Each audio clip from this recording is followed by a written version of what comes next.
Today on Passion for Food, I'll show you the secret to making this juicy and yet a little bit crispy meatloaf. How can it be both, you ask? Well, let's quit loafing around and I'll show you. And the first thing we want to do is prepare our aromatics. So for that, we're going to be using one large onion, one large carrot just cut into several pieces like that, 3 stalks of celery also roughly cut into pieces, along with 1 full head of garlic. Now, I really love garlic. You don't have to use all of that if you don't want to. Now, there was a time I was vehemently opposed to a bunch of vegetables in my meatloaf. It's like, hey, am I eating meatloaf or vegetable stew? What's going on here, guys? But with the way we're going to do these today, not only are they going to add great moisture and flavor, but you're not going to notice them at all. And the key to that is getting these chopped up very fine to start with. So I definitely like using a food processor for this. If you don't have one of these, a box grater would probably be my second choice. We can tell we're done when things are really banking up on the sides and we have nice fine pieces. At which point we're going to put a medium saucepan over high heat and we're going to add about 1.5 tablespoons of salted grass-fed butter to that. Once that gets all nice and melty, we're going to go in with our finely chopped aromatics. Pre-cooking these vegetables is a pretty important step. If I didn't have time for this part, I would probably just leave them out and use some powdered spices instead. After all, I wouldn't want to start a beef by serving someone a meatloaf with random crunchy vegetables in it. That's just the wrong kind of crunchy. And at this point, we're going to add half the seasoning for the recipe, so that's going to be about 1 tablespoon or so of salt here. The reason we're doing that now is it will help our vegetables soften up a little quicker and also release a lot of that moisture. We want a juicy meatloaf, not a soggy meatloaf. So we just continue to saute that for about 5 minutes or until our vegetables start to soften up for us.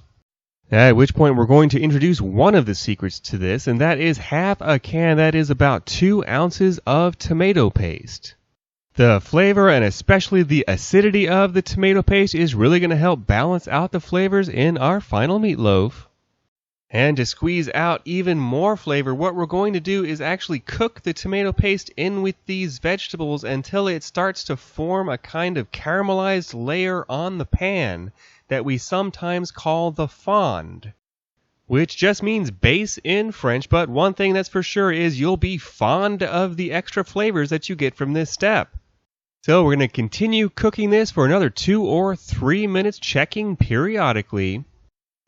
You can see we're starting to get a little bit of a layer on the bottom of the pot, but not enough, so I'm going to keep going a couple additional minutes here until ultimately we have something that looks like this. You can see we have a well-developed fond. It's okay if it's a little dark, just so long as it doesn't smell burnt. It should smell nice and nutty. We're going to go ahead and let this cool, and as it cools, that fond is going to dissolve back into the vegetable mixture. So let's grab a large bowl and get ready to meet the rest of our ingredients.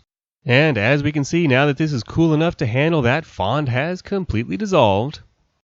And to that, we're going to add 3 whole large eggs. That helps keep everything nicely bound together as it bakes. In addition to about 2 cups of breadcrumbs. These were some old crackers that I had that I just pulverized for this recipe. Now, I see a lot of strange stuff when it comes to meatloaf recipes. I see a lot of them that involve fresh bread and, you're supposed to add a bunch of milk or broth and create like this mush, and all of that is an attempt to create a juicy meatloaf, but I think counterintuitively a lot of that is actually counterproductive. So let's not do that. We actually want the dry breadcrumbs because they will absorb more moisture from the meat and vegetables as they cook. If the breading is already saturated, they can't do that, and you'll wind up with either a soggy or greasy-seeming meatloaf. Anyway, now that our vegetable, breadcrumb, and eggs are mixed together, it's time to go in with our meats. Today we're using 1.5 pounds each of 80-20 ground beef and 80-20 ground pork. And we do want to season this with an additional tablespoon or so of salt.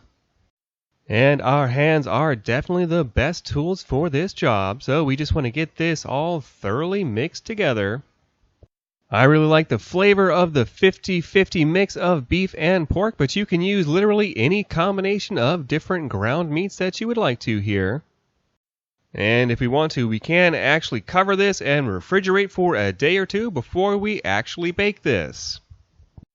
Once we are ready to bake this juicy meatloaf, I like a sheet pan covered in parchment paper.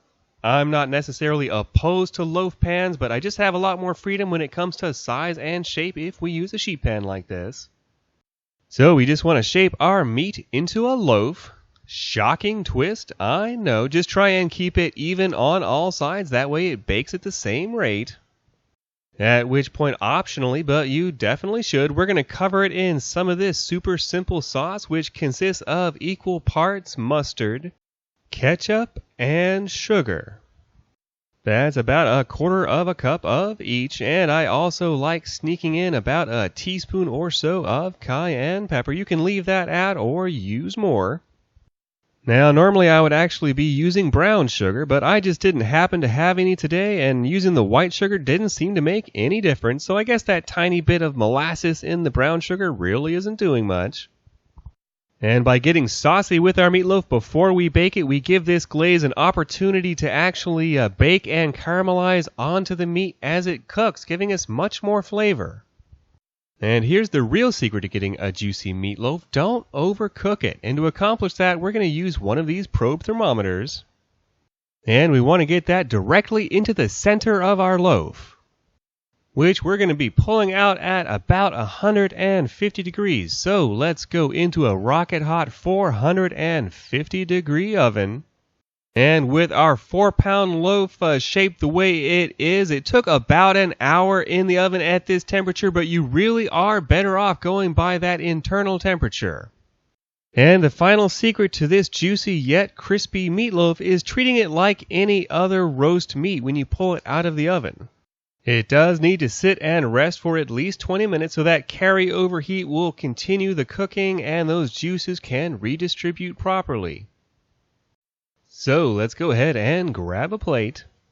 I really love this meatloaf recipe because we cooked it in that really hot oven. It gets this great slightly crunchy crust around the outside, and you can see because I ground my own pork, I've got a couple little rogue chunks of pork in there. That's actually really nice for the texture. Let's have a closer look at some of that crust we formed with that simple glaze we made. This should actually be a little bit crunchy, which really contrasts great with the soft and juicy interior of the meatloaf, which is really served great all by itself or with the traditional mashed potatoes and gravy, although I'll have to say one of my favorite applications is actually the next day when we make grilled meatloaf sandwiches. This meatloaf is really so tender and delicious. I once had a friend ask me, "Hey, is there veal in this?" And I said no, just a little beef. I really hope you've enjoyed today's episode of Passion for Food. If you have, give me a thumbs up below and consider subscribing and hitting that little bell so you don't miss out on our future episodes. This has been Graham with Passion for Food.